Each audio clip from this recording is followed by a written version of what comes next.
Have a seat on your porcelain throne. It's time to talk some shit on the Powell movement.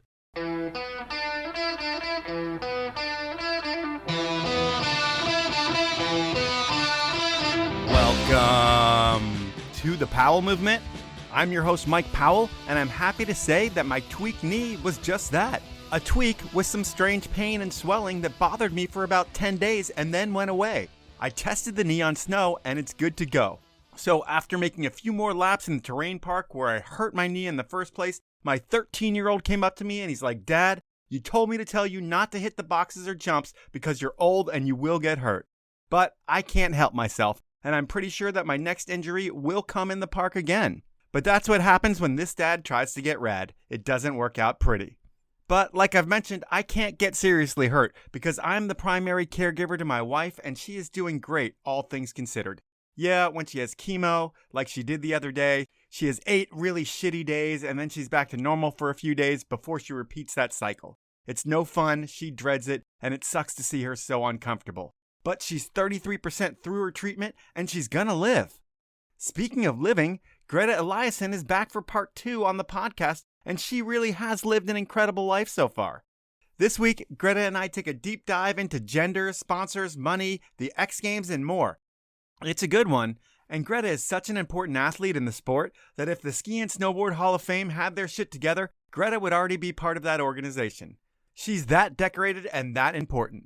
But before we get into the podcast, I need to thank Tom Petrowski over at K2 Boots. He sent me a pair of Sammy Carlson Pro Model boots, and I could feel the difference in my skiing right away. No more weak power transfer, and I have a walk mode that you know I'm going to use only to get to and from the parking lot. Thanks, Tom. I also want to thank you for listening every week and ask you to tell a friend about the show. That and iTunes and Spotify reviews really do help things grow. And before I call out my sponsors, I want you to join me this Friday and every Friday at 5 p.m. Pacific Standard Time on Instagram for my Dry January Best Day Beer Drinking Challenge presented by Puffin Drinkware. I'm currently 1-0 and I hope to see you tonight for round 2.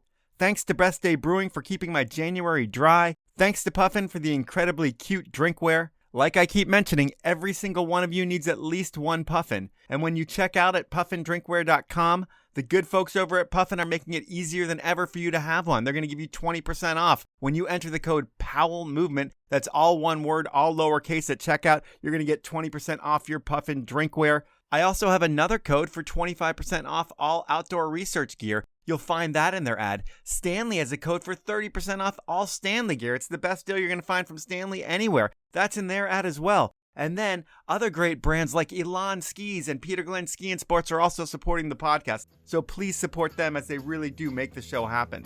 Now it's time for part 2 with Grete Eliassen. When we left off last time, young Grete had won the US Open and next up was the X Games. But the X Games wasn't a real contest back then. It was like 2004. And what did they do for the women in that year? Yeah, it was 2004. I got this invite from X Games to come to Aspen. Super excited. I was living in Norway at the time. Flew over because I was going to do the X Games and then I was going to do the US Open right after. And this would be like my second year at the US Open. So I was really excited. Headed out there and it was a demo.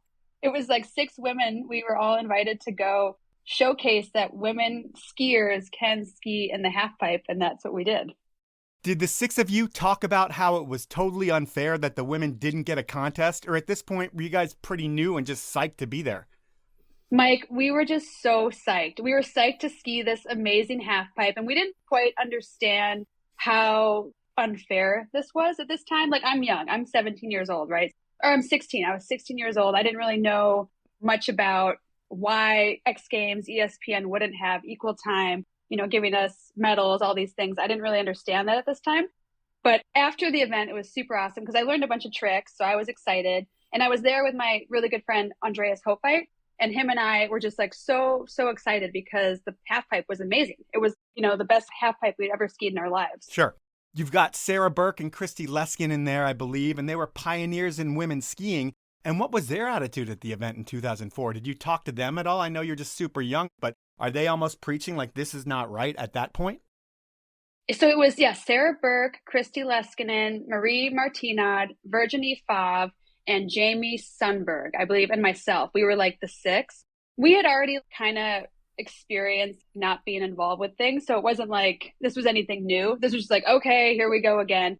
And I know Sarah had forerunned the year before to do like the slope style and stuff. So it was more just like, what the heck? What do we have to do to be taken serious? It was definitely like that, where we would get together and just figure out like, how do we keep pushing the sport forward? Because it didn't make sense to us, but it was like literally talking to nobody. No one would listen. And the guys, they were so busy focusing on their stuff. And, you know, this was the time that Candy Thovak, C.R. Johnson were doing those big airs in the half pipe. It was actually the year before. So we were just like, come on, give us a chance. Let's do this. And like you said, you've kind of experienced that before. I mean, with all women's events, you guys were kind of slighted, I feel like. It was like everything is built for the guys. The jumps are just ridiculously huge. Event organizers had no problems with making women's practice at like 7 a.m. or running your contest before the mountain even opens. Do you remember what the worst of that was? Oh my gosh, there was so many things. I mean, Mike, if you think about it, X Games, when I was competing, it was just the half pipe. We didn't even have slopestyle yet, even though the men are doing slopestyle, half pipe, big air, all the things. Like we were actually better in slopestyle at the time than we were in half pipe. So it was kind of confusing why we were doing half pipe, but it was like, okay, this is what we got to do. And that's why I was so successful in it too. It was like, it was the only competition really we could compete in. So it was really important to do well and try your best. I think what we did going forward was, this is years later, this is when I got involved with the Women's Sports Foundation that Sarah helped connect me. We just got more organized and we just were basically saying, hey, we are not going to come to your contest unless you treat us as equals. This is BS. We know we're the star of the show. Showcase us like we should be. But it was a different time, as you know, like it just wasn't on anyone's radar. They didn't care. And it was literally like I had won X Games and then I was like, okay, family, I just won the X Games. They're like, oh my gosh, we're watching it right now. But Greta, they're never showing your stuff. They never show your event. We only see the ticker. We just see that you won and like Sarah got second and Marie Martina got third. That's all we saw. They didn't even showcase a single run. I can't even find footage, Mike, of these years. All I can find is like stuff that maybe a friend took. They weren't even filming us. And we're going to talk about you winning the first ever X Games gold and the exposure that you didn't get for that in a couple minutes. But before we can talk about that not gained exposure, I probably am going to jump ahead of myself a little bit. You said the Women's Sports Foundation helped kind of lobby to get the sports within the X Games, I believe. But in terms of meetings behind the scenes, you know, you got Sarah, you got Christy, you got Jen Hudak. All of these women have a strong voices and opinions, and they want the best for what's going on with women in sport. And are you involved in any of the behind the scenes closed door meetings with any of the event organizers? Or is it just those three women? How does that work? Because I wonder what is said in those meetings. When you look at ESPN and you're like, hey, we're making 80% less than the guys. What the fuck's up with that?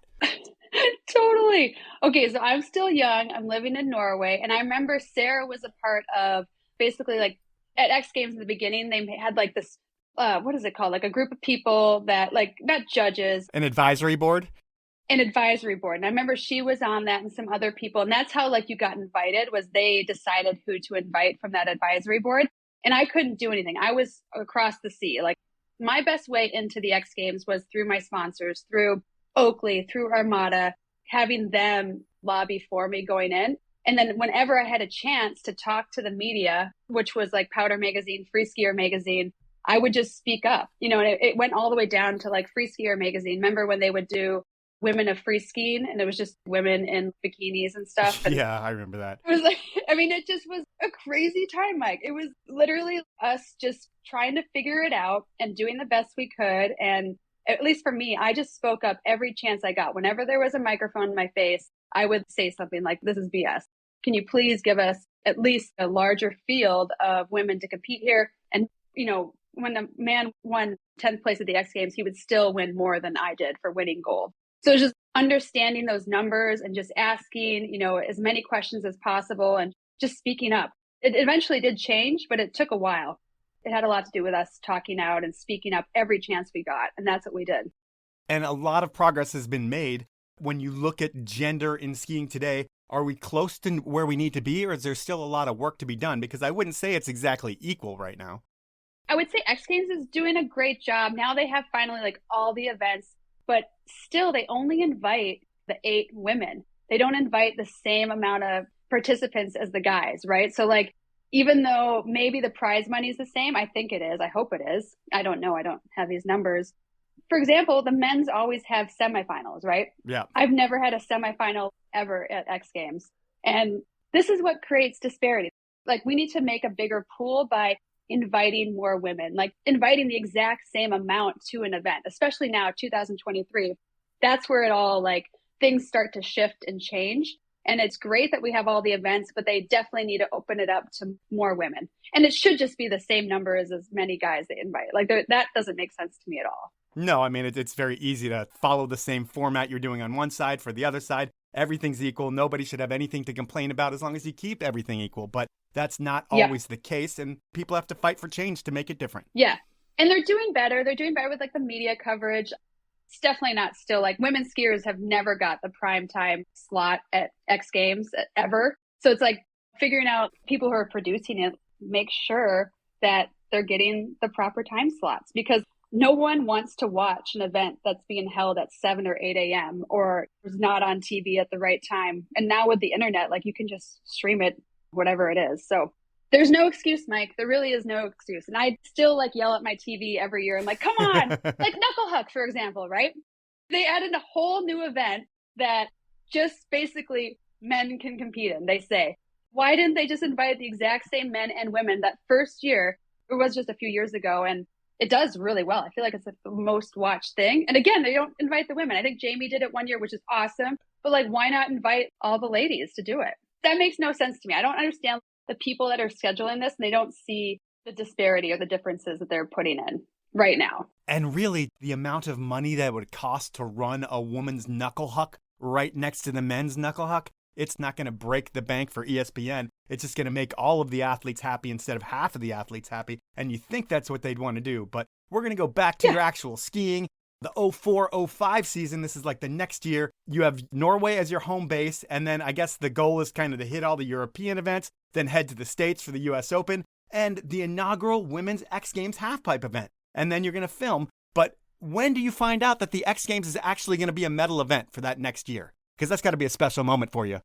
Yeah, I was trying to remember if it was like a super special moment. Because, yeah, obviously we're going to go over the US Open. And then I think the X Games this time was right after the US Open or vice versa. And they said you're invited. But I don't think I knew, again, that we were going to get medals. I just thought we were going for another demo.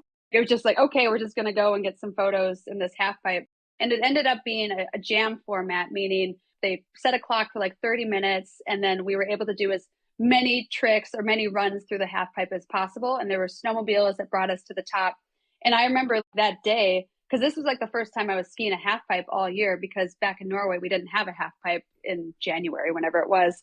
And I was skiing it with, again, Andreas Hopfight, and I'd learned this new trick. It was like an alley-oop 720. And he's like, whoa, Greta, that's awesome. Like, yeah, that was sick. Because I always loved spinning up the half pipe. I don't know. It just was safer to me, like, because I could always watch the landing going around. Yep. So I land this alley-oop 720, and then going into the contest, like, okay, contest start, and I'm just having a blast. Like, I'm going really high. I'm boosting. My family's there. I'm just doing laps. Everyone's like, great job, Greta, great job. I'm like, okay, this is great. Because when I'm in the zone, that's all I'm thinking about is just the skiing. And I'm not worried about doing well or anything. I just want to make sure I'm skiing good and I'm having fun. And that usually is the best recipe for my success. And then I think like the clock stops or something. And I just look at my family and they're like, Greta, you won. Or I'm like, what did I win? Like, I didn't know this was a contest. I thought we were doing the jam again. I was so confused. And then I look up and I saw it. I saw like the light thing that said Grete Eliassen, Norway, gold. And I was like, this is a crazy dream. It was like a surreal moment where everyone was there and I couldn't believe I had just won the X Games in ski women's superpipe. And I remember this reporter came up. It's like, Greta, like, what are you going to do now? Like, just like in the movies, right? I'm like, I'm going to buy a car. Just got my license. Like, I'm so psyched. I'm going to go buy a car when I get back to Norway. This is amazing. Because in my mind, because this was like a thing where the ski companies, they were like, we'll pay you this, but then we will match the winnings, right? Yep. We'll match your winnings for X Games and stuff. I'm like, oh, and they're like, that's how you make your money, Greta. I'm like, okay, cool. Like, that sounds like a great deal. Where do I sign? thinking that this is how the X Games works too and all the events. I didn't know the men were making $20,000 like at every contest that they won. So that's actually what I was thinking. I'm like, I just made $20,000. Oh my gosh, I just made $40,000. Like, I'm just doing the math in my head. And I'm just walking down to the X Games athlete hut, and that's where you go pick up your big check. And I'm like, I'm Grete Eliassen. I just won the X Games. I just got gold in women's ski superfight. And they, oh, that's awesome, Greta, sign here. Here's your check. And I looked at it, and it was $2,000, Mike. It wasn't even like my plane ticket to America. It was heartbreaking. I was like, what? Like, what is, I didn't even know what to say. I should have ran back and found that reporter and did like a big expose, but I just literally just put my hand in my face and I was like, okay, I guess that's what I deserve. I didn't realize that was so bad. They're making like 10 times more than you, the guys. They are making 10 times. I went on a trip right after that to Austria with all the guys, all the Oakley guys. I went to St. Anton with Ewan Olsen, Simon Dumont, and Anthony Boronowski. And I'm rooming with all of them. So they're talking money all the time. And I remember Simon was like, yeah, I just bought this Cadillac STS. And they're like, how much money did you make this year, Simon? I'm like, it's just like so much money. And I was like, we are the exact same age. And I made, again, maybe a tenth of what you did, maybe less.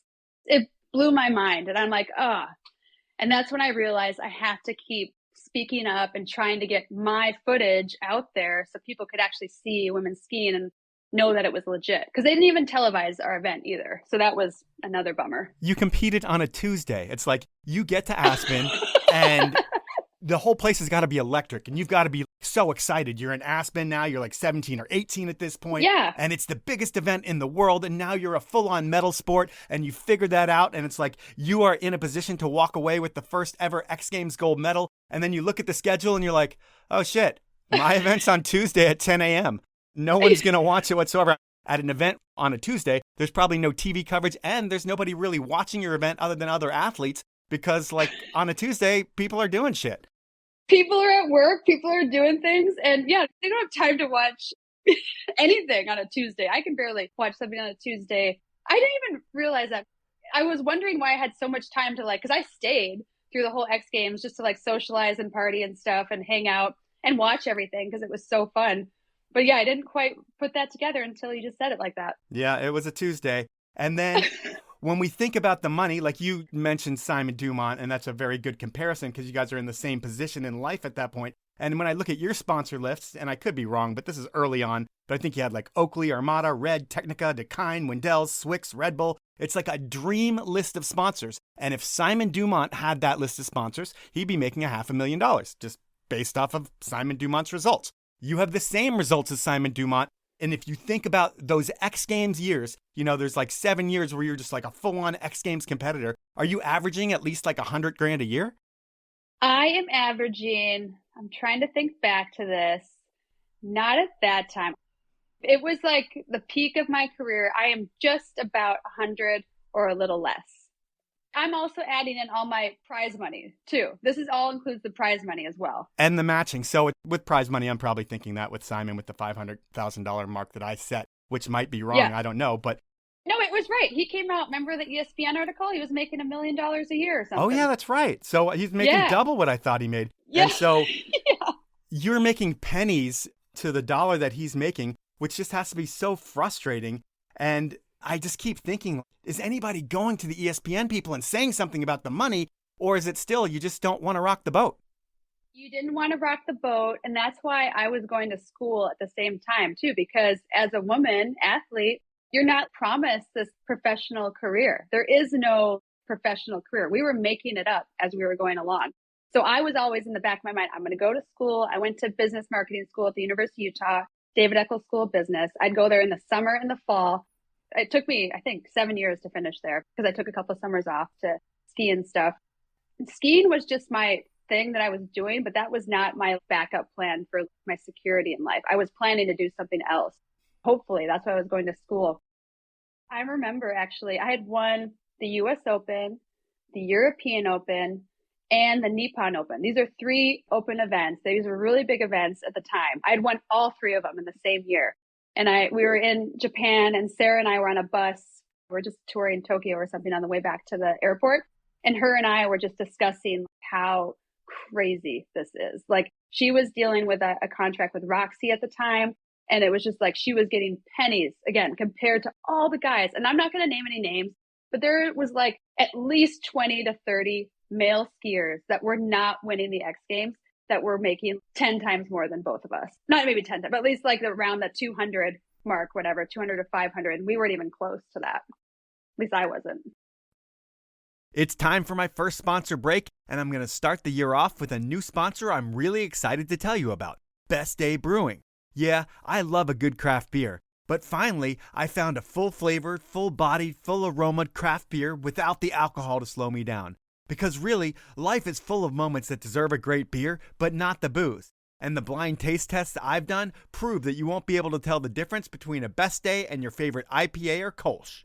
What I really love about Best Day is that I get a low-calorie, low-sugar brew that goes perfect with driving home. And to celebrate 2023, please join me in participating in Dry January. I'm not asking any of you to quit drinking, because that's not what this is all about. I just want to see if everybody can do it for a month, or even a few weeks, and if you can't, well, that's another conversation. But whether you're an athlete, a desk jockey, a biker, an entrepreneur, a runner, a walker, a hiker, a skier, a snowboarder, you deserve to have your best day yet too. So next time you're at the store, pick up a 6-pack of Best Day Brewing, and if you can't find some at the store, you can always head on over to bestdaybrewing.com to get yourself a 6-pack of tasty flavor. My next sponsor is Puffin Drinkware. What's a puffin? Think a parka, a spacesuit, a life jacket for your beverage that's built with insulation technology, complete with a thermal liner for colder sips to the very last drop. Yeah, a puffin will keep your drink cold until the last drop, but it'll also make you the king or queen of whatever room or party you're in, as everyone's going to notice your puffin and start asking you questions about it. And while you're going to want to answer all of their questions about that parka or life vest or spacesuit or countless other silhouettes that Puffin creates, you and everyone else will be focused on talking about how cute your personality-infused beverage apparel is. And I want every one of you to head over to puffindrinkware.com to pick up a puffin for yourself. You need one of these. And while you're at it, buy one for a friend and have fun together. And Puffin is going to make that easier than ever for you to do. They're going to save you 20% off all Puffin orders, and all you need to do is go shopping at puffindrinkware.com, and when you head to checkout, enter the code POWELMOVEMENT, that's all lowercase, all one word, no spaces, and you will save 20% off your Puffin drinkware, and you will have the cutest drinkware in the entire planet. My final sponsor is Elan Skis, and I'm in love with both my Ripsticks 106 Black Edition and my Ripsticks 96 Black Edition. They are so fun and lively, all while remaining light and stable. And I'm not the only person who thinks these skis ski better than the competition. Both of these skis were named the editor's pick in Free Skiers magazine test this year. And combined, Elan won over 65 awards in 2022.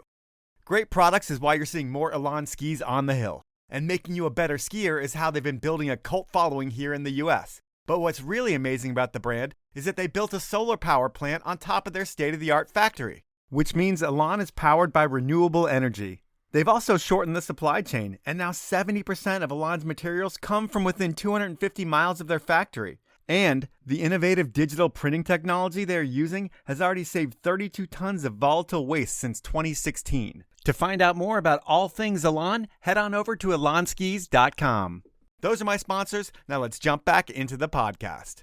Going into contract negotiations, do you feel like you almost have to beg for money, or do you have an agent to beg for money for you? So my mom, because remember, she was like the businesswoman that worked from home and stuff. She was really good with my negotiating stuff. So I would go out and get the contact and like make the relationship. And then she would do that nitty gritty talk, because I could not do that, because these are my friends. Like, these are people that I work with, ski with every day. The people that I work with at these companies. Like, I saw a few emails where it's just like, oh, Greta doesn't deserve that. And I'm like, oh my gosh, my heart, like, this is crazy. I can't read that. So she would do that for me. And then later I did get an agent when it was into the Olympic time, Amy Stanton, who's amazing, because we just wanted to take it to the next level and see what was possible. So yeah, we're getting, my mom, she's tough, but still there just wasn't any budge. It was like these marketing managers had this set budget for women athletes, and that was it. And if you could get the most out of that budget, that was like a good day. Was everything else paid for, at least in your winter, like your travel, your clothing, all your product and skiing, like everything that you get goes into the bank? Yeah. So since I wasn't making all this money, I know that we say the 10% stuff too. Like, I tried my best. I really did give a lot away too, but I had this rule where I would not go on any trip or anything unless it was paid for by my sponsors, just because I wasn't making all this money to be just like blowing it away. So that was a rule. And that's how I was able to save going through my career. And did you invest, buy a house, buy toys? What do you do with your dough? Yeah, I had a good year. And I remember I bought a house at age 19 in Salt Lake City, a townhome. Yeah, a townhome. Yeah, I mean, just a down payment. I'm not paying for the whole thing. I'm getting a mortgage, right? Sure, but it's like a responsible thing.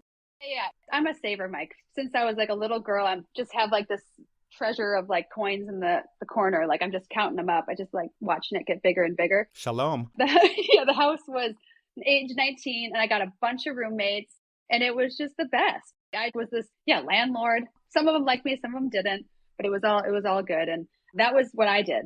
And that worked out really well. And then in terms of sponsors, I'm sure that changes here and there throughout your career. But the biggest sponsor, I feel like for any athlete, is their energy drink sponsor.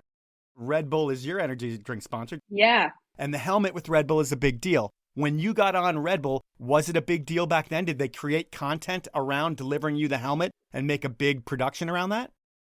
It was huge, Mike. So when I was in Norway, Red Bull was actually illegal. Like you couldn't drink Red Bull because just, how Norway is. You can't have like string cheese or anything like unhealthy there. And then finally I moved to the US and I remember like hitting up the Red Bull team manager, like, hey, like I just moved to America. Like you can sponsor me now. Like it's good. And it was like a full on 3 or 4 years of asking.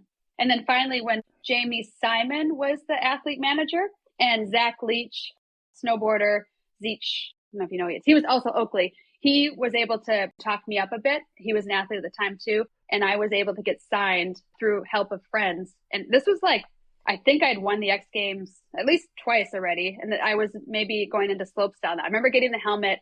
Yeah, when I got the helmet the year I did not medal at X Games because I had just went to head skis and the skis were not good in the half pipe. I could not pop out of the half pipe with them.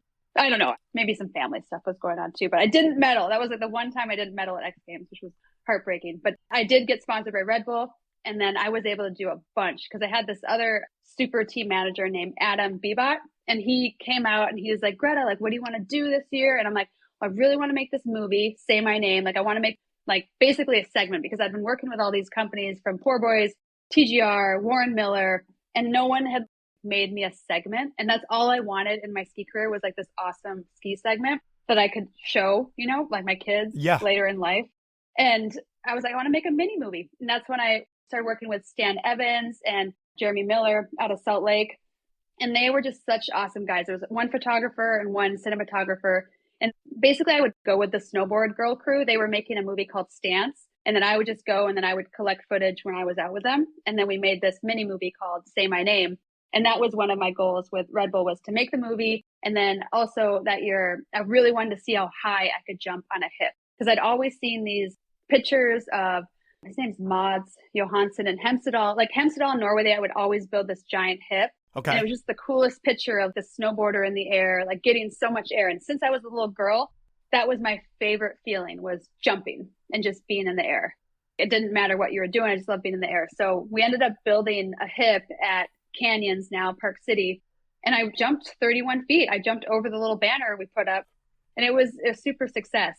So that was kind of what I wanted to do with Red Bull. And then I also got super involved with their Red Bull high performance side, which was amazing. The late Matt Christensen, he used to be the US aerials coach with like Speedy, Peterson, Emily Cook, all those people. And then he came to Red Bull to teach air awareness to like all the athletes. Okay. I had never had a coach before besides ski racing, but in my free skiing career, I'd never had a coach like tell me like, oh, this is probably how much speed you need, or I wanted to learn backflips and stuff. So he helped me learn that kind of stuff. But yeah, very interesting time working with Red Bull High Performance from free diving. Like I learned how to hold my breath for 4 minutes. I skydove into the Kimberley Outback. That was the most amazing trip ever. I did a trampoline camp with Kaya Tursky in Toronto at Skyriders, which was really fun, and Bobby Brown. I always was all about how can I utilize this sponsor to the max and like how can this be win-win and just get everything I can out of this. That was important to me. Well, you mentioned Bobby Brown, and that makes me think of the entertainer, not the skier, when I'm thinking about Red Bull here, because what I wanted to ask you about Red Bull is I know about all the high performance stuff, and I've talked to tons of people who have done a ton of different shit like that with Red Bull. But Red Bull is also playing in like every different niche in the world. And you love pop culture, it seems like, hip hop especially. Have you used Red Bull to make some of your pop culture dreams come true or to meet some cool people that you'd never have the opportunity to meet? Totally. I'm just going to think of one. My other team manager, I had a lot of team managers at Red Bull. So I got to meet a lot of cool people. Fuzzy Hall, he was an ex-pro BMX guy, awesome guy. And he brought me down to Houston, which is H-Town. I don't know if anyone knows that, but it's like Bun B was down there and he was connected with Red Bull because he was doing some emceeing for like the dancing and things.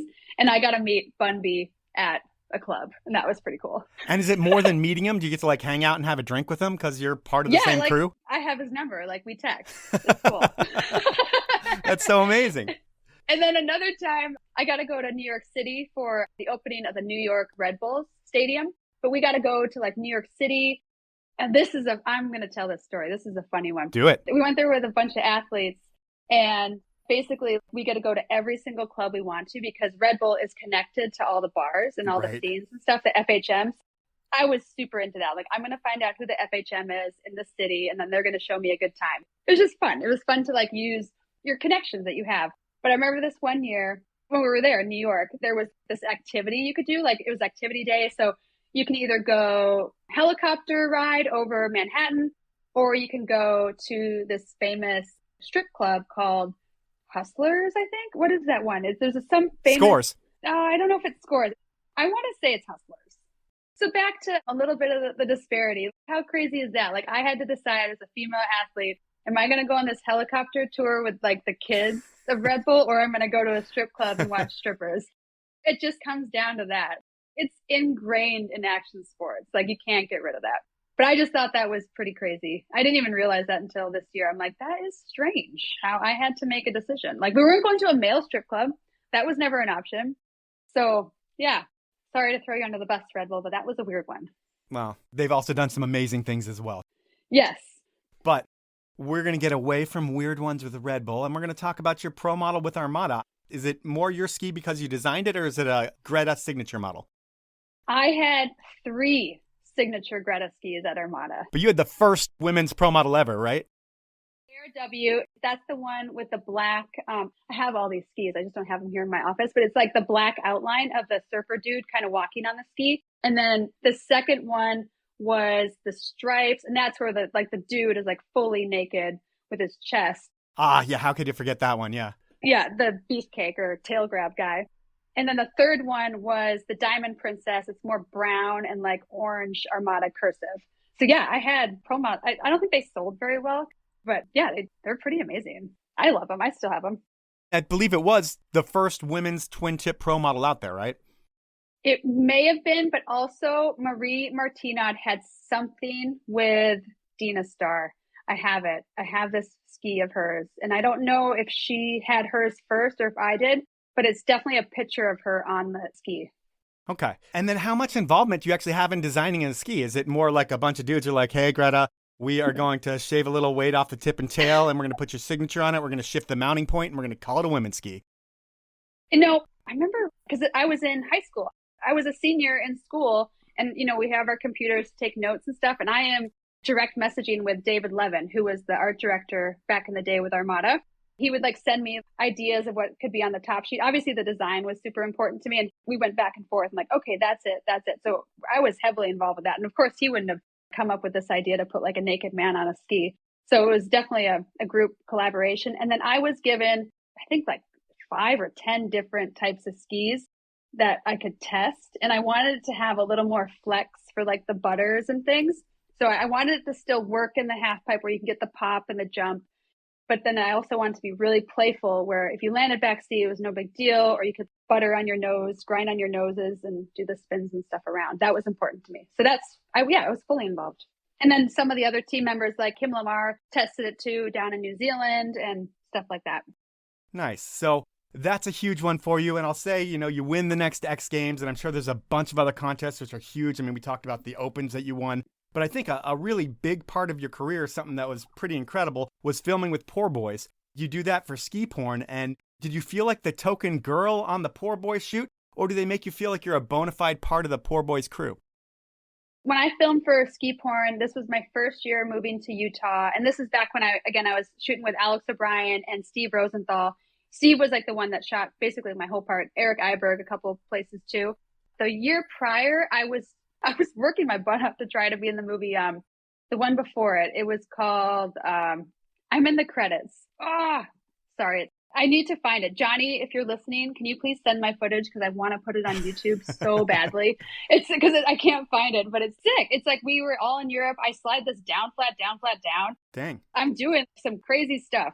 But back to Ski Porn, I was kind of livid. I'm like, what do I have to do to really get a part in this movie? You know, I was going to school, and then we had a really good snow year in Utah, similar to what's going on right now there. I had that pink salmon suit. And I remember going up to Wolverine, like one of my first times in the backcountry in Utah. So Wolverine Cirque is, you get there either behind Brighton and Solitude, or you can get there from Elta. And I was skiing at Elta at the time, and we boot packed up and we looked across and we saw this big line. And remember, I was a ski racer, so I knew how to go straight and hold the edge or whatever. Sure. And I'm like, okay, I see that. And I was like, I'm just going to make a few turns down that. And I literally made like 3 turns down Wolverine Cirque. So that was kind of monumentous for what I was doing at the time, to be able to be half pipe, slopestyle, but also like ski these big lines. Yeah. I was, but I shared a part. I shared a part with Michelle and Christy. Again, I didn't get my own part. It was a 3-way. Is it one of those things where you know it's going to be a 3-way before the movie comes out? Like, are you in the edit room when that's happening? Or is it when you go to the first premiere and you see it, that's when you see your part and that's when you realize you don't have your own section? Unfortunately, that's how it always happened for me. Again, I didn't have the balls to go like down to Johnny's and be like, okay, put me in the movie. Like, where's my thing? You know, I didn't have that courage to speak up. I could courageously ski, but it was really hard for me to courageously like speak to that gatekeeper and be like, can you please just put all of my stuff in there? Like, just put it in. The girls need to see it. They need to see a minute and a half of women skiing in this movie. The rest is all men. Like, you just got to put it in. Looking back, I wish I had the balls to do that, but I just was insecure and I couldn't. But Ski Porn was like a huge thing for your career, because I think you took the Powder Award for Best Female Performance for that. Was that a total shock to you? Are you blown away? I am blown away. I remember my speech. I was basically trying to hold back tears talking in front of all your peers, because you know how obsessed I am with skiing. These are like all my celebrity crushes are all like in the audience, and I have to like talk to them. And I'm like, thank you. Thank you so much for supporting this. But yeah, it was definitely something I worked really hard for. Again, I wish it would have been longer, and I wish I would have had my own part. Like, that would have been cooler. But I love Michelle and Christy too. So I'm glad we could do it together. But again, it just shows like how wrong it was. It didn't make sense. Does it automatically give you a different level of respect in the sport? Like, no one looks at you anymore as just a contest skier and just a half pipe skier. It's like, yes, she is everything. Yeah, I remember Seth Morrison, Tanner Hall all gave me props. You know, like, they're like, Greta, that was sick line down Wolby. You know, like, I'm like, cool. That was awesome. And then that year I filmed a bunch with Pep and Crispin Shetler too. So yeah, I was around, I thought, the best people in the world. So I was stoked. Yeah, it sounds like it. And especially if you have Seth and people like that telling you you're doing a great job, that validates everything, I would think. And that's why the money thing was so hard for me, because it was like, I'm just so happy that Seth Morrison knows my name. Like, this is amazing. It was that like fangirly. Like, I was like, that's enough. I'm good. And so you have all of this great stuff going on for you. And to me, it was really surprising that you ended up signing with Head. And I think it's like the end of 2007. First, how does the conversation even come up? Like, why would you even want to leave Armada? Why would you want to leave Armada? I think it went back to the numbers again. Like, I heard something about how much Tanner was making, and I was like, wait, on this team, I'm the equivalent. Like, we won. TJ Schiller, Tanner Hall, and myself won the gold. All 3 of us at the same time won X Games. I wasn't even close to making what they were making.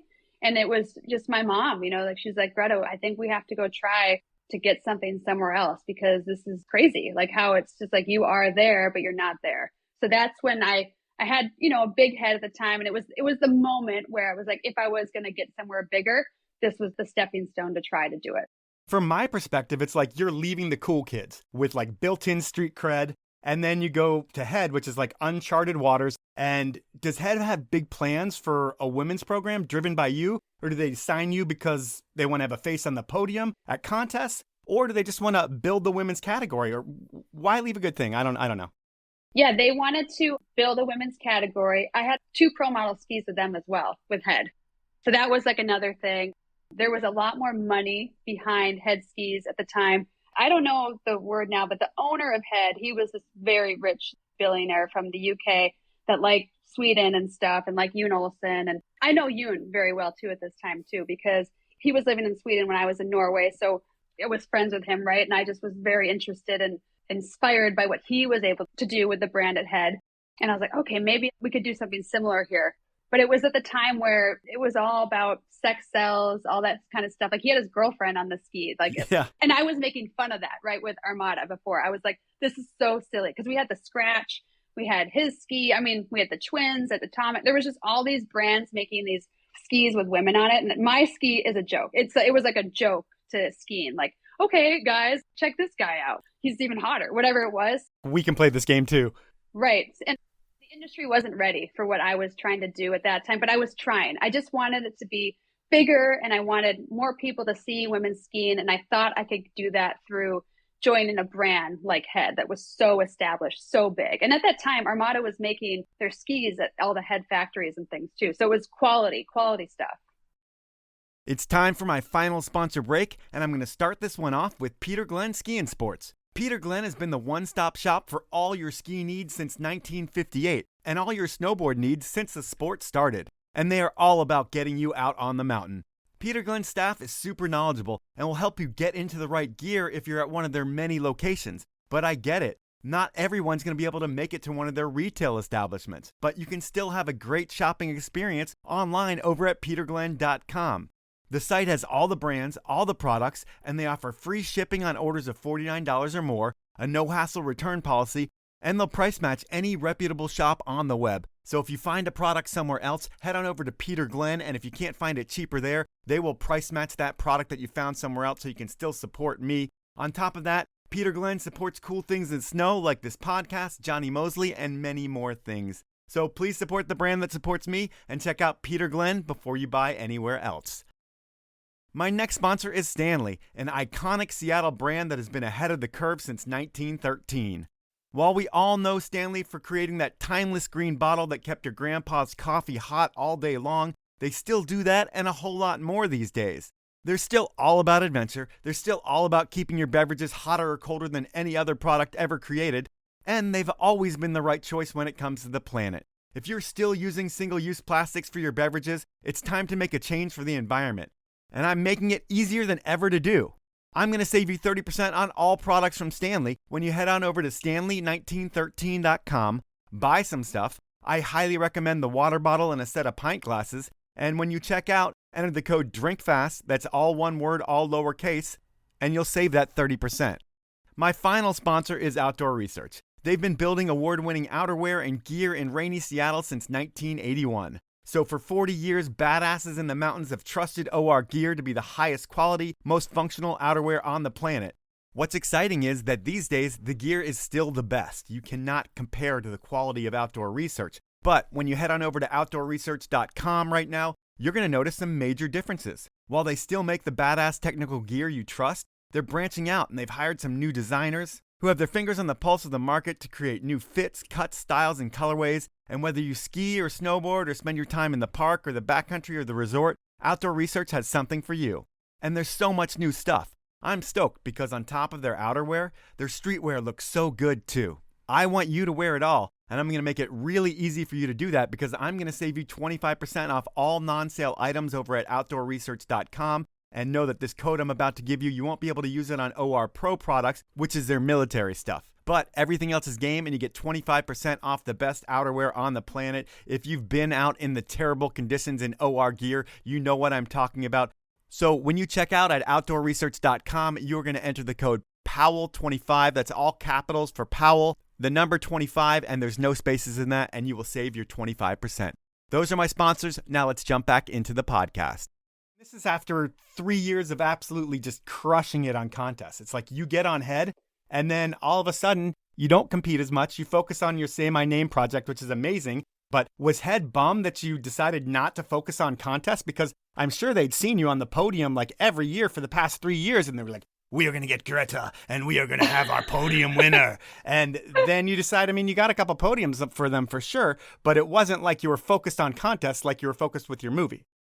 Yeah, exactly. It was the time where I was ready for transition time. I wanted to do more backcountry, do the tricks off the cliffs. That's what was important to me. And they didn't even have like a reverse camber ski. And JP had just invented the JJ, the ARG at Armada.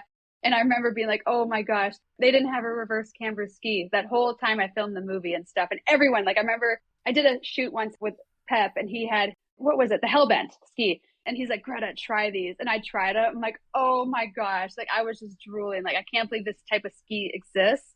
So I was bummed about that. But I was trying to help be a part of those engineering meetings and things and change it. But they were just so race focused. I knew that, but I also thought they had gotten past that with Yoon. Like, I thought there was going to be this whole free ride market, but they were just too race focused. So again, it just wasn't the skis I needed.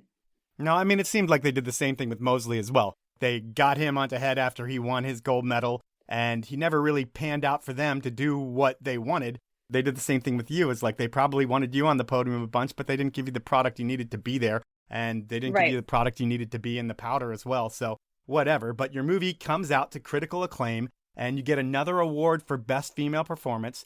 And you wanted to make a movie that was a difference maker for girls and women, give them something to aspire to. And looking back, do you think the movie had the lasting effect that you hoped for? Yeah, I mean, our sport is so small. It's like such a niche thing where to me at this time, it's my world. Like I can't see anything beyond skiing. I'm going to college and I have like friends outside of the ski world. At the same time, this is so important to me. Like landing backwards in powder both ways is the biggest thing ever. And I'm so excited about this and landing a 720 off a huge jump in the backcountry. I can't even explain like how I'm like, this is going to be like my ender. This is going to be the best part I'll ever put out there. Like going over this huge gap, doing these things that are just shocking. But at the same time, I don't know if it had the same impact that I thought it would be. I was really, really proud of it. It was a 2-year project. Again, shot by Stan Evans and Jeremy Miller. Just an amazing time going out with them, sledding and we were just in Utah. We had no budget for this movie. We went to Oakley and like all my sponsors and like tried to pitch this. And I actually just listened to this interview with Travis Rice and he was able to make a movie with Oakley called The Community Project. And Oakley, without question, gave him like $500,000 to make a movie. And this is on top of his salary and stuff. And to make my movie, Say My Name, I think we were able to get like $5,000 or $15,000. And this is just to like pay Stan and Jeremy for 2 years of their lives, like doing this stuff. We didn't have the same backing, but I was super proud of it. Still am. I still think it's like the best segment I've ever made. Only full segment. But I didn't appreciate how the media didn't really like, I know I won Best Female Performance from Powder and that was great. But like, I remember there was a couple people that gave it a super bad critique or something. And I'm like, you're like a super high up person in our industry. Like, why would you talk bad about a women's ski movie? Like, what the heck? Like, what's the point of that? That doesn't help anyone. So that kind of gave me a little bitterness in my mouth, but that just fueled my fire that this isn't done. We have way more to go. And I would think maybe the hope is that you're going to spark the passion to create a all-women's movie down the line with someone else. Or maybe you're even going to do another movie by yourself. Is that ever a consideration? Or does you realize that that's just way too much work and you can't do that again? That's what I wanted to do. I wanted to do another movie. But then this is the time where I finished doing the movie. And then Stan and Jeremy kind of went on their way to do other things. But this is also when this was maybe going to be like the Olympics were now starting to come back in our lives. So where it was like, oh, maybe we could go to the Olympics. I really didn't care about going to the Olympics. I just wanted to be a professional skier. That was like my goal in life. But the X Games were your Olympics, right? Like growing up, you saw the X Games and that's really what mattered. Yep, 100%. And I have, the 2 goals, 6 total medals from the X Games, all from Aspen. Yeah, that was the best. So I did that, but I also wanted to make this other part, which is the content piece in our sport, which is so important. Okay, so the Olympics happen, and then Sarah dies, which is actually today, January 11th. That was just a total curveball that I did not see coming at all. You know, as you said in the last podcast, I was so confident, like so sure of everything, and then this happened. My whole world crumbled today, 11 years ago. So how do you find out that she had an accident, or were you there? Okay, yeah. So I was in Breckenridge at a U.S. free skiing team, slopestyle, like training camp. We got to go at Breck and we got the sleds to ski the jumps early on, like from 7 a.m. to 9 a.m. before the public. Yep. And before I went on this trip, Sarah called me or texted me and said, hey, Greta, or hey, G baby, or she called me Gretzky. Hey, Gretzky, I'm coming to town. Meaning Salt Lake. Can I stay at your house? I'm going to be up skiing at Park City. I'd love to ski with you. I was like, oh, Sarah, sorry. I'm going to be in Breckenridge. Like, I'm going to be doing a similar thing over there. So sorry, I can't do this. And we used to get our hair done together from our friend Gina Geminer. Like, we do dual hair things when she came to town because she lived in rural Canada where they didn't have hairstylists. Are you guys best friends? Oh my gosh, we are best friends, especially in the ski world. I know we both have like a lot of friends, like in different ways, but like in skiing, we are best friends. I'm going to her for questions about skiing, about, the salaries, about guys, dating, food, all the things, makeup, whatever it is. So we were so tight. That morning, we had this early morning at Breck, and I learned 3 new tricks I'd never done before. I did a right 720. I learned a switch 5 with a grab. I learned a switch 720. Like, these are things I'd never done before. I just had the best ski of my life. And I'm like, oh my gosh, like X Games is going to be so easy. I just learned all these. I was like, I was just, laughing like a little like scientist, like, ooh, like this is amazing. On cloud 9, I get back to the condo. Again, it's early. It's 9 a.m. or something, or 10. And Sammy Carlson, who was also on the team, came in because he was rooming right next door with our coach, Skogan Spring. And he's like, Greta, did you hear that Sarah fell? And I was like, what? No. And I knew how he said it because I've known Sarah since camp, since I was 15 years old. And I'd seen her take slams like no tomorrow, right? And then he's like, yeah, she fell. I knew that meant she's not okay, right? Yeah. So I'm just kind of sitting there in denial. And my really good friend, Meg Olenek, comes over. And we're just comforting each other and trying to figure out the news, trying to get as much intel as we can, but there's not much. And then I'm like, I'm just going to go back to Salt Lake. I don't care about this stuff. I'm going to go see my friend. Being in Salt Lake, I'd seen a lot of people go through the hospital. Like I remember visiting C.R. Johnson when he hurt his head at Brighton. Yep. And I went in there and I looked at him and he was in a coma, rubbed his feet with his mom and stuff and talking to him. And he did come out of that, right? And then Kevin Pierce had been there. I didn't know Kevin as well, but I knew he went to this hospital, the University of Utah, and then came out. So I'm like, okay, I'm just going to go there. I'm going to be there for her family and like support them like she would for me, of course. And then I'll be there for her recovery too, because I live there. This is so easy. We'll just do her little rehab at the hospital together. Yep. It'll be great. So I'm in denial, but I didn't allow myself to think that she was really gone. And then I go to the hospital and it was just terrible. I mean, I knew she wasn't there. I knew her soul was gone, right, from her body. And we found out later she did die at that half pipe. They connected her to a bunch of machines and stuff to keep her alive at the hospital. But like she really died at the half pipe when it happened, the impact. It was just crazy. It was absolutely crazy. And then we're all there at the hospital, like Jess Cummings, Jen Hudak, myself, Rory, and then 2 of Sarah's really good friends that aren't in skiing, Elsa and Jess Nix and some others come. And we're just trying to be there for each other. And we don't really know much that's going on. We're the family. They knew that she was basically brain dead, but we didn't know this. You had hope? Yeah, we had hope. We had hope, which was great. I mean, that didn't affect us. I mean, we were able to support each other and, mourn together and stuff. And then, yeah, I think the DO tour was going to take place maybe in 7 days or something from this time that she had fallen. And yeah, I had plans to go there to go compete at the DO tour at Killington, Vermont, which is a great little spot. But I have some bad memories of it because we were going to go there and I booked this ticket like months ago to go there, to go to Killington. And I go to check in for my flight a week later after we see Sarah in the hospital. And I'm like, I'm just going to go to this contest. And it was X Games like right after it. And then I'll go to X Games and then I'll be here the whole time for her recovery. Like I don't have to go anywhere else this winter. This is it. I'm here. And before I go to Killington, I had booked my flight for like the wrong month. And I've never like booked a flight for the wrong month, right? It's just, this was just an anomaly where this happened. I wasn't supposed to go, but I'm like, got to figure it out. I'm going to reorganize it. I booked a new flight. I'm going. My friends, Meg Olenek, Keri, Herman, crazy travel for them. They don't make it to Killington for like days because it's just like such crazy travel to get there. It's just obvious they're not supposed to be there either. and we make it. And I remember like the first day of practice, I ran into Herman, who's a Norwegian snowboarder. He won the Du Tour in slopestyle a few times. His brother is Øystein Bråten, the Olympic gold medalist from Pyeongchang.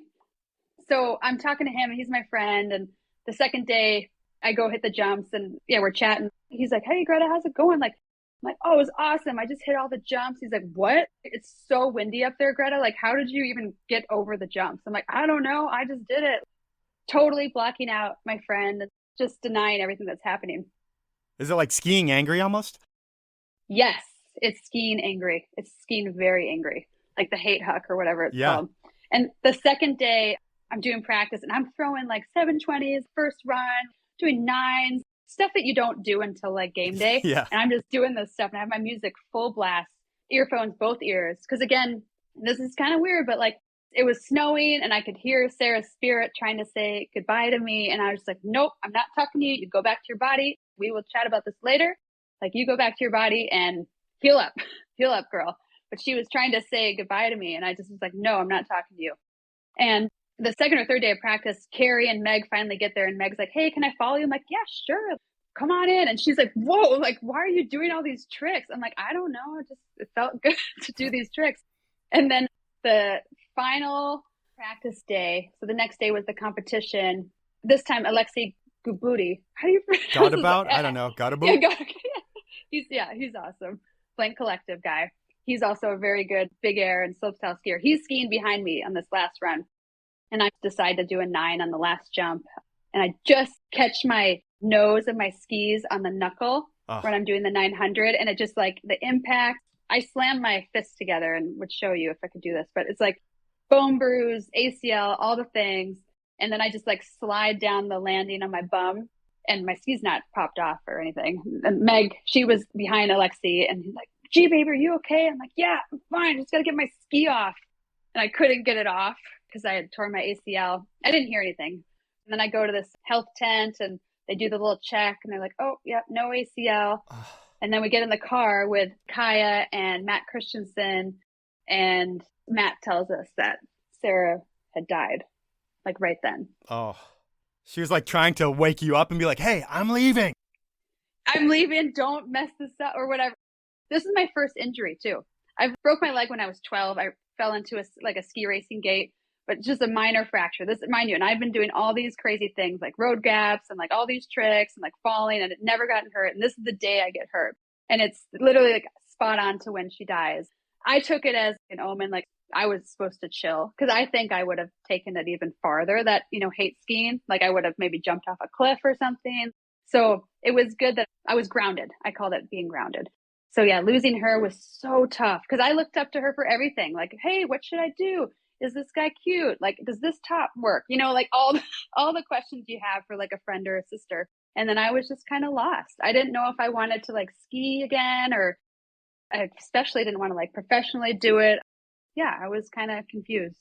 Well, she was arguably one of the most important, if not the most important skier of our time. And it's such a huge loss and so sad. But like you say, kind of separate, like that and the injury kind of made skiing maybe not as important to you as it was, because you lost maybe one of the most important people in your life. But that same most important person in your life is one of these people who are lobbying to get halfpipe skiing in the Olympics. And eventually it's going to be in the Olympics. When you find out about that, is it like, holy shit, I'm going to be an Olympian? Or are you worried about qualifying, or what's going through your head? I remember Sarah she was part of these committees and things, and always doing this stuff to get skiing halfpipe, men's and women's halfpipe in the Olympics. And I was kind of turned off by it because it was FIS, and, I had ski raced already. I'm like, that's kind of like, I don't want to be a part of a team and like all these things. It just wasn't my vibe before she passed. But when she passed, I was like, maybe I have to do this. Like, maybe this is what I'm supposed to do. I'm supposed to go for it for her. And I went for it, but I didn't make it. You missed it by a spot. You didn't make the team, but you probably had a choice. Could you have competed for Norway if you wanted to? And it was like, "Hey, I'm just going to try to make the U.S. team, even though it might be easier to make the Norwegian team"? Yeah, this was a business call, and I decided that it would be way more lucrative to go the American route. So I had already won a medal, like the World Championship bronze or something, in FIS World Championships in Ruka. So I'd already competed on the Norwegian team, but I was living in Utah at the time, and my mom's American. I was born in the US, and it just made more sense. The COE, the US ski and free skiing team, is up in Park City. So it's like all the resources are right there. I was also able to get them to pay for my college, which was like huge because the University of Utah is like connected with the team and insurance and like all these perks. The water ramps are there, like all these things, right? So I decided I'm going to go for the US. So I started the process, I think before she had passed, I was starting the process of going to the US team. Do you ever wonder what would have happened if you went and tried to ski for Norway, or do you not even think about that? I mean, I would have made it, but I mean, it wouldn't have been that fun. I would have had to have like flown back to Norway a bunch to do like the press stuff there. I'd have to go to like Europe, and I wanted to be in Utah. I don't think about that. And the course was gnarly. Do you remember that course? Like, and especially on the women's slopestyle day, like Yuki Sapoda like broke her jaw doing a 900. Her and I had a very similar run on the last jump because it was so slushy and crazy. I know some women killed it, but it was not a safe contest. I don't regret it at all. I remember watching it with Jen Hudak, and she was bummed. You know, she wanted to be in there for the half pipe, but I was like, girl, like, I'm glad we're not there. Yeah, I didn't think I missed out. I didn't. Because I got so much out of it through the college scholarship and stuff. And that was my best year, actually, financially, was going into that Olympics. I was like making the most I think I had. I think it was around 150, and I didn't even make it. So I was stoked. From there, you've also filmed with TGR, Warren Miller, and many projects that we don't have time to talk about. The last thing I want to touch on is the Women's Sports Foundation. This is a very important and influential group within this country. Billie Jean King founded it, and it's responsible for fighting for gender equality, what should be happening everywhere that isn't. And how do you end up as president of such an important organization?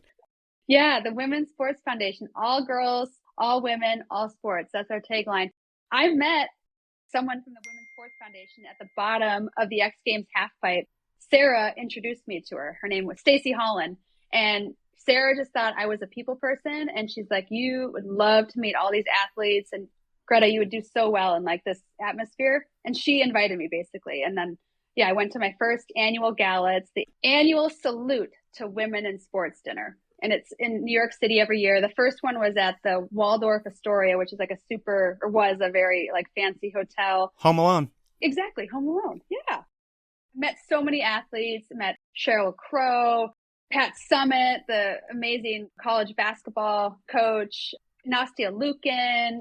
There's so many women. Every woman that's like the top of their sport typically goes to this event. And it was just my favorite place to like basically do what you do with your podcast, is just like learn from these people and figure out how they were able to achieve what they achieved. And I just grasped onto it. And I was also really intrigued by how privileged I was. I was a white skier from Norway, from Minnesota, now living in Utah. And I was just like so lucky to be in the mountains every day. And now I'm going to this organization where I meet these little girls that have never even had a chance to like play catch with anyone or pick up a lacrosse stick or let alone ever go to a ski hill. So I just wanted a way to give back. And this was like the perfect foundation for me to get involved with.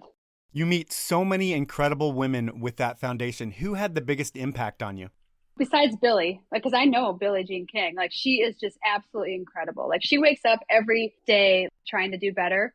Besides her, like How to Change the World, Amy Mullins. So Amy Mullins, it was before Paralympics existed, but she's a track and field athlete that uses legs to run. And she's now a model / actress. And she was the president at the time. So one of my first events, she gave a speech and I was like, oh, who is this amazing woman? She's beautiful. She's articulate and she's like speaking from her heart. And then I learned that she's like a Paralympian. I'm like, this is wild. And I've just been so lucky to be in rooms with a bunch of Paralympians because from a young age, this is a no-brainer. We have to give everyone equal time, from girls of color to Paralympians, whatever it is. It's just so important that everyone gets equal time. It changes the world. Because like Jessica Long, she's the most decorated Paralympian swimmer in the world. She saw Amy in like a picture running, and then she got legs to run, and that made her do what she's doing now. So it's really important that the media gives proper representation to everyone. Oh, that's pretty cool. Well, that is the podcast, and now it's time for round 2 of Inappropriate Questions, and this one really came together at the last minute. And one thing slipped through the cracks with this one. When I got X Games medalist and Olympian skier Keri Herman on the line, the one thing she didn't realize was that these questions were supposed to be inappropriate. So I'm going to have to help her on some of these questions, just like I had to help Marie-Francois. But are you ready for question number 1? I'm ready, her money. Give it to me. All right, here we go. G baby, what's up? Please tell me your favorite rappers that you've ever hung out with and about rapping on stage. So we actually talked about this in the last podcast. You did? We talked about being on stage with Trina. Can you spin that into something different? Oh my God. Okay, fine. Who did you have dinner with who tried to set you up with his son? So this is another event. Thank you, Women's Sports Foundation. We used to have this event called the Billies in Beverly Hills where Elton John would play because he's friends with Billie Jean King. Just super mellow. And Sarah and I watched this, and at this time, I'm not really into Elton John. I'm into hip hop still, so I didn't really understand what's happening. I get seated at a table with Master P. He's right next to me. Na. I am hyped. And I just learned that his son, Romeo, Lil Romeo, he was going by Romeo at the time. He was playing basketball at USC, had just come out with a single. And I was listening to a lot of music at this time. And I just heard his song. And then, Master P tried to hook me up with his son. We never went on a date. I was just so busy skiing. It didn't ever line up, but it was Romeo. All right. Well, that's amazing. That one worked out really well. Let's go with our question at number 2. Question number 2. I didn't know these were supposed to be inappropriate, so I just wanted to know how many times she water skied last year compared to skiing, and if she can beat it this year. All right. So I'm going to have to spin that one into a different kind of question, and I guess beat it will inspire me to say, what is the most sexist thing or action that you've ever experienced in the ski industry? Oh, can I answer the question about the skiing first? Yeah, sure. I think I got 116 days on snow and about 67 days on water. Jesus Christ. And Keri, Herman, and I are from the same lake in Minnesota. So that's kind of interesting too. And Levi LaValle is nearby. There's a bunch of X Games people that come from this lake area. It's interesting. Lutsen, breeding the best. Yes, breeding the best. Most sexist thing. Or action. Yeah. I would just say it's the money and the not having the time on the television. Why couldn't they just play it? Why couldn't they just film it, and put it up? That really broke my heart. And it's sad that that stuff doesn't exist. I'm looking for something more personal. Has anyone ever said something to you like, no, you shouldn't take that line because you can't ski it? Oh, yeah. Again, back to those days when I was filming, they're like, why is Greta here? Kind of frustrating to hear that from your peers? Yeah, from your peers, your idols, and they don't even want to ski with you or they don't know why. It broke my heart. And I was like, aw, that sucked. It's just hard. It's super hard. All right, we will go to your final inappropriate question. Is your Minnesota accent helping you fit in your new Canadian residence? Again, not inappropriate because I didn't realize it had to be inappropriate. So you can answer that first, and then I will give you my spin on the question. Well, I don't know there, Keri. I mean, sometimes we go out in the boat and it's fine and drinking our pop and stuff, but it doesn't really work up here. Here they're drinking kokanees and things, so I don't really know. All right, there we go with that one. It's kind of very similar, it sounds like, to the Canadian accent, but I guess you grew up very close to Canada. I'm going to spin that one to America has been a really strange place over the past decade, and you've been traveling all over the world being a pro skier. You're in Canada now and you've been elsewhere. Has America become the laughingstock of the world? And do people let you know that, how bad we suck? No. America is not the laughingstock of the world. I have been very privileged, again, to grow up in 2 different countries, Norway and the United States. So I've had a little broader understanding. And I would just say, try to travel more. Traveling does so much.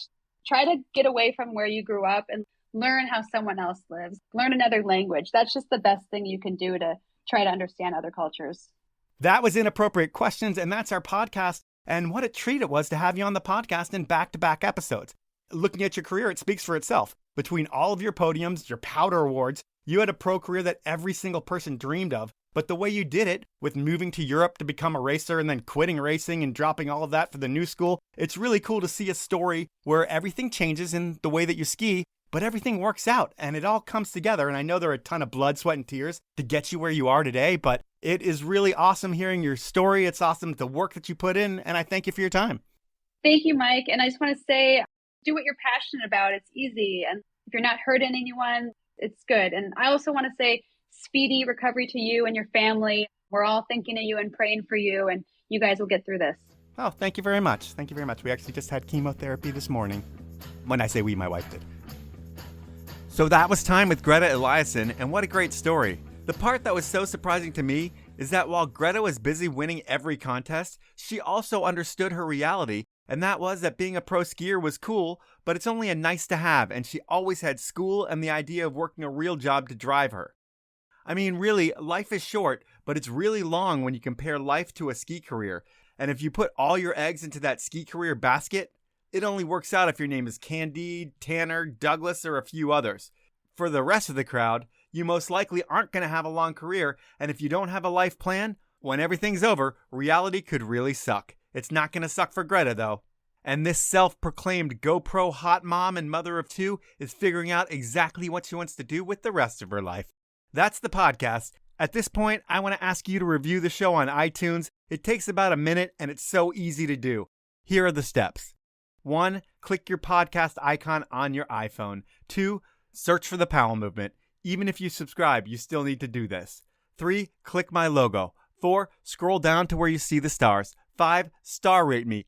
And if you're really feeling it, please include a review. It really does help the show grow.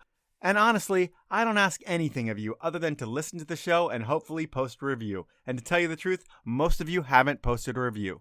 So please help me out here. If I read your review on the show, I'm going to send you a limited edition, totally cute, totally custom Powell Movement puffin. Thanks for doing it. Thanks for listening. And thanks for supporting the great brands that make this podcast happen. I only work with the best, and they are Elan Skis, Outdoor Research, Puffin Drinkware, Best Day Brewing, Stanley, and Peter Glenn Ski and Sports.